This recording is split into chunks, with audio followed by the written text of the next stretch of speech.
జై శ్రీ మాత్రే நமக ஜெய் குருத்து ஜெய் குரு பரசுராம் நமஸ்காரம். நான் கரூர்ல இருந்து வல்சலா பண்ணிக்க பிரசன்ன ஜோதிடர். இன்னைக்கு நம்ம வாக்கியப்படி சனி பெயர்ச்சியுடைய பலன்கள் மிதுன ராசிக்கு எப்படி இருக்குன்னு பார்க்க போறோம். இந்த வாக்கியப்படி சனி பெயர்ச்சி எப்போ அப்படின்னா 6/3/2026 வெள்ளிக்கிழமை 8:36க்கு கும்ப ராசி பூரட்டாதி நட்சத்திரம் 3ஆம் பாதத்திலிருந்து மீன ராசி பூரட்டாதி நட்சத்திரம் 4ஆம் பாதத்துக்கு பயிற்சி ஆகிறாரு. அதாவது கும்ப ராசியில இருந்து மீன ராசிக்கு பயிற்சி ஆகிறாரு. மிதுன ராசியை பொறுத்த வரைக்கும் அது உங்களுக்கு 9ஆம் இடத்துல இருந்து 10ஆம் இடத்துக்கு பயிற்சி ஆகிறாரு.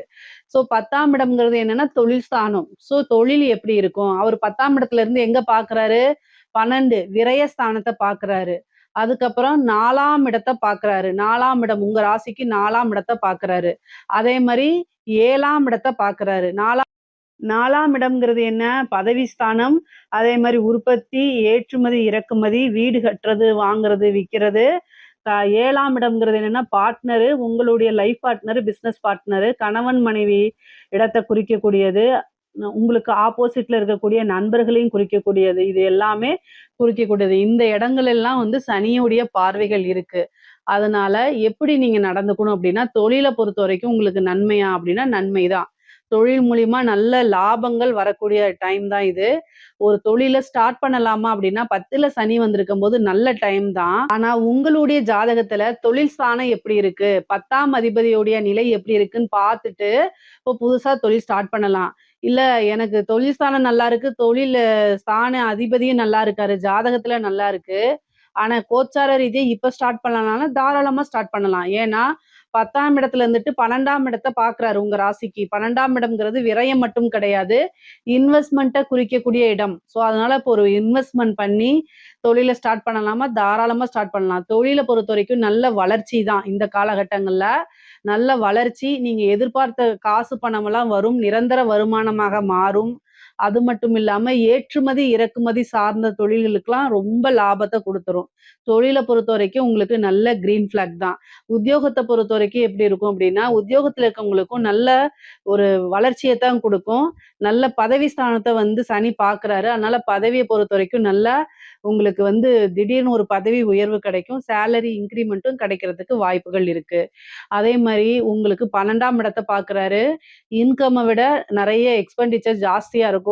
வருமானம் அப்படிங்கிறது குறைவா இருக்கும். ஆனா விரயங்கிறது அதிகமா இருக்கிறதுனால நிறைய இன்வெஸ்ட்மெண்ட் பிளான் பண்ணிக்கங்க. காசு பணம் வரும். ஆனா அதே நேரத்துல செலவும் ஆகும். அதைத்தான் நான் சொல்ல வரேன். அப்ப நீங்க என்ன பண்ணணும் அப்படின்னா, நீங்க செலவை எந்தெந்த செலவுன்னு எழுதி பார்த்து பழகுங்க. மிதுன ராசிக்காரங்க சோம்பேறித்தனத்தை தவிர்த்தரணும். இந்த காலகட்டத்தை பொறுத்த வரைக்கும் தொழிலு ஒரு ஜாப்ல போய் செட்டில் ஆகிறது, ஒரு பிசினஸை ஸ்டார்ட் பண்ணி உங்களோட கெரியரை ஃபர்ஸ்ட் ஸ்டார்ட் பண்ணக்கூடிய டைம்ல இது சூப்பரான டைம். ஆனா கொஞ்சம் அலட்சியத்தையும் சோம்பேறித்தனத்தையும் தவிர்த்துட்டா ரொம்ப ரொம்ப நல்லது. உங்களுக்கு சக்சஸ் ஆன டைம் தான் இந்த டைம். சனி நல்ல ஒரு சக்சஸ குடுக்க போறாரு. உங்களுடைய கெரியரை பொறுத்த வரைக்கும் நல்ல சக்சஸ் அப்படிங்கிறது ரொம்ப சூப்பரா இருக்கு. டெவலப் அப்படிங்கிறது உறுதி செய்யப்பட்டதா இருக்கு. ஆனா இந்த டைம்ல விளையாட்டுத்தனத்தையும், அலட்சியத்தையும் தவிர்த்துட்டு, மத்தவங்கள குறை சொல்றதையும் தவிர்த்துட்டு, என்ன செஞ்சு நம்ம முன்னேறலாம் அப்படிங்கிறத மட்டும் பார்க்கணும். முக்கியமா மிருகசீரிஷ நட்சத்திரமும், திருவாதிரை நட்சத்திரமும் கவனமாக இருக்கணும். எதுக்கு அப்படின்னா, உங்களுடைய ஃபோக்கஸ் எதுல இருக்கணும்னா, உங்களுடைய கெரியர் குரோத்ல மட்டும் தான் இருக்கணும். அத எப்படி டெவலப் பண்ணி நம்ம முன்னேறி வரலாம், எப்படி செட்டில் ஆகலாம் அப்படிங்கிறதுல மட்டும் ஃபோக்கஸ் பண்ணுங்க. அப்ப கட்டாயம் நீங்க ஜெயிச்சுருவீங்க. அத தாண்டிட்டு வேற பக்கம் போனீங்க அப்படின்னா, நெறைய ட்ரிஸ் இது அதாவது நெறைய நம்மளுடைய எண்ணங்கள் சிதறுகள் ஆகும். அப்ப அத நீங்க நெனச்ச விஷயங்கள சாதிக்க முடியாம போயிரும். அதனால கவனமாக இருங்க. இந்த டைம்ல 4ஆம் இடத்த பார்க்கறதுனால, வீடு கட்டுறது, வாகனம் வாங்குறது இது மாரி. ஏன்னா 4ஆம் இடம்ங்கிறது வண்டி, வாகனங்கள். அதனால புதுசா வண்டி, வாகனங்கள் வாங்கக்கூடிய அமைப்புகள் இருக்கு. அதே நேரத்துல வண்டி வாகனங்கள்ல போகும்போது ரொம்ப ஜாக்கிரதையாவும் போகணும். சேம் டைம் வீடு கட்டுறது, நெறைய பேருக்கு வீடு கட்டி நின்றுக்கும். அவங்களுக்கெல்லாம் வீடு கட்டுறதுக்கு உண்டான அமைப்பு. ரொம்ப நாளா இந்த வீட்ட வித்துட்டு வேற இடத்த வாங்கணும் அப்படின்னு நினைக்கிறவங்களுக்கு இந்த டைம் சூப்பரான டைம். வீடு கட்டுறது, வீடு வாங்குறது, புதுசா ஒரு வீடு வாங்குறது, அதே மாதிரி பழைய வீட்ட வித்துட்டு புதுசா ஒரு இடத்த வாங்குறது, அங்க வீடு கட்டுறது, இந்த மாரி நிகழ்வுகளும் இந்த டைம்ல உங்களுக்கு நடக்கும். அதே மாரி 7ஆம் இடத்த சனி பார்க்குறாரு. 7ஆம் இடம்னா பிசினஸ் பார்ட்னர்ஸு.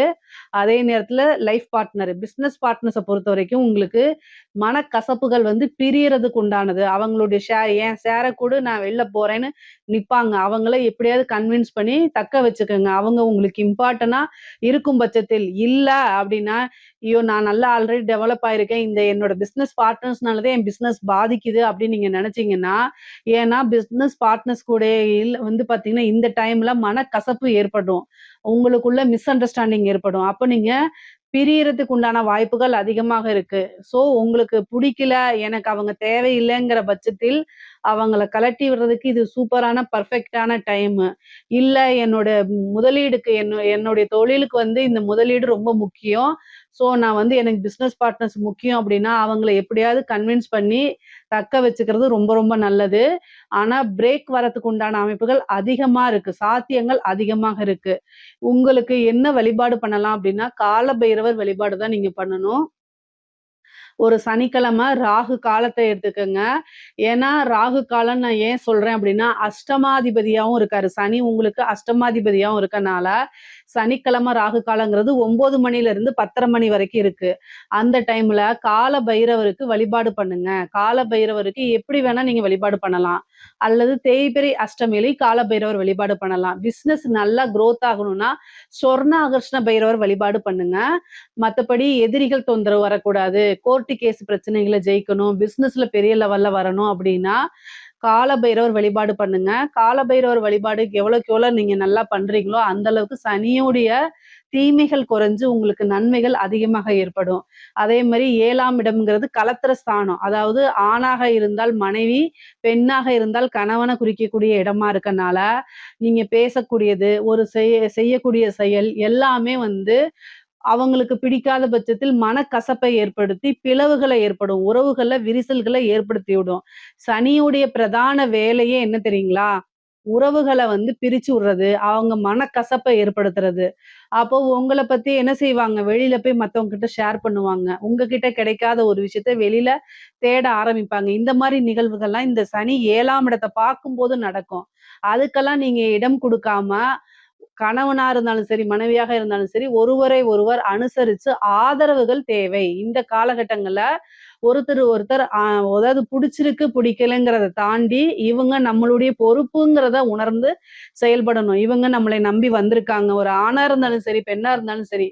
அ ஒரு நீங்க மனைவியா இருக்கும் பட்சத்தில், கணவனுக்கு நம்மள தவிர வேற யாரும் இல்லைன்னு நீங்க நெனைக்கணும். அதே கணவனாக இருந்தா, மனைவிக்கு நம்மள தவிர வேற யாரும் இல்லைன்னு நீங்க நெனச்சு ரொம்ப அண்டர்ஸ்டாண்டிங்கா ஒருத்தருக்கு ஒருத்தர் வந்து ஆதரவோட நீங்க போனா மட்டும் தான் உங்களுடைய உறவுகள்ல மனக்கசப்போ, பிரிவுகளோ, வேறு நபர்களுடைய தலையீடுகளோ இருக்காது. இல்ல அப்படிங்கும் பட்சத்தில் அலட்சியமா இருக்கிறீங்க. அவங்கள நீங்க கண்டுக்கவே இல்ல. உங்களுடைய வேலைப்பளு இந்த மாரி நான் வந்து நெறைய பேர் வந்து சொல்றாங்க. நான் ஒர்க்குன்னு போயிர்றேன்.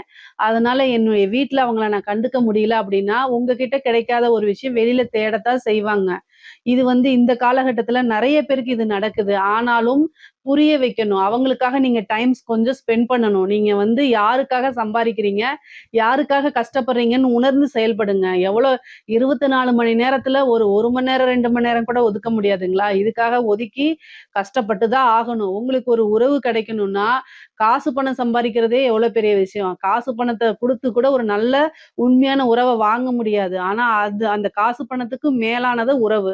ஸோ அவங்களுக்காக நீங்க ஸ்பெண்ட் பண்ணி தான் ஆகணும். ரொம்ப அண்டர்ஸ்டாண்டா போனா மட்டும் தான் நீங்க உங்களுக்குள்ள வந்து ஒரு பிரிவினைகள்லாம் வராம தவிர்க்கப்படுங்க. அதே மாரி உங்களுக்கு வந்து 10ஆம் இடத்துல வந்து சனி இருக்கனால ஒரு கர்மஸ்தானம், கருமம் செய்யக்கூடிய அமைப்புகளும் இருக்கு. 10ஆம் இடம்ங்கிறது கர்மஸ்தானம். ஸோ, அதனால உங்களுடைய உறவினர்களோ, அதாவது உங்களுடைய குடும்பத்தில இருக்கக்கூடிய நபர்களுக்கு மருத்துவ கண்டம் அல்லது வந்து ஒரு மூதாதையர்கள் இறந்து அவங்களுக்கு கருமம் செய்யக்கூடிய அமைப்புகள்லாம் வரும். நீங்க கவனமாக இருந்துக்கணும். பொதுவா வழிபாடுகள பண்ணிக்கங்க.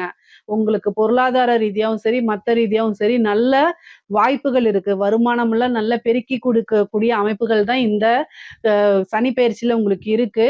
இதுல ஏதாவது சந்தேகங்கள் இருக்கு அப்படின்னா கமெண்ட்ஸ்ல கேளுங்க. கட்டாயம் நான் ஆன்சர் பண்றேன். நம்மளுடைய சேனல லைக் பண்ணுங்க, ஷேர் பண்ணுங்க, சப்ஸ்கிரைப் பண்ணுங்க. நன்றி, வணக்கம்.